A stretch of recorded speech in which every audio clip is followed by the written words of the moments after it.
আসসালামু আলাইকুম, welcome to তিতপটল blogs. পুরান ঢাকায় বেড়াতে গিয়ে আমি লক্ষ্মীবাজার ঘুরে দেখতে গিয়েছিলাম।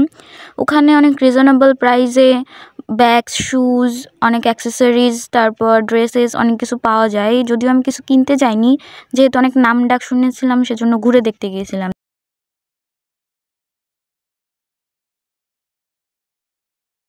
তো ওখান থেকে ভেলপুরি খেয়েছিলাম। ভেলপুরির টেস্টটা একদমই ভালো লাগে নাই।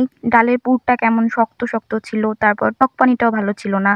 তারপর ভেলপুরির যে পুরিটা দেয়, মনে হইতেছিল ওটা শুধুমাত্র ময়দা সুজি দিয়ে মানে কোনো মতে ভাজি করে নিয়ে আসছে এরকম।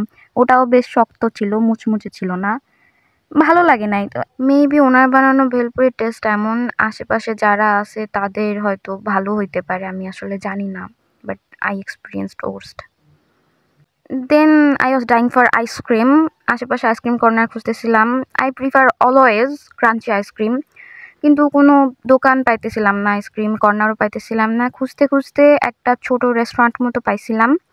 তো আমি ওখানে চকবর দেখে ভাবতেছি যে ক্রাঞ্চি, মানে এত কনফিউজ হয়ে গেছি, আমি চকবর আর ক্রাঞ্চির মধ্যে ডিফারেন্স পাইতেছি না। তারপর ওটা আনপ্যাক করে আমার মনটা পুরো অপটিক্যাল ফাইবারের মতো গুঁড়া হয়ে গেল।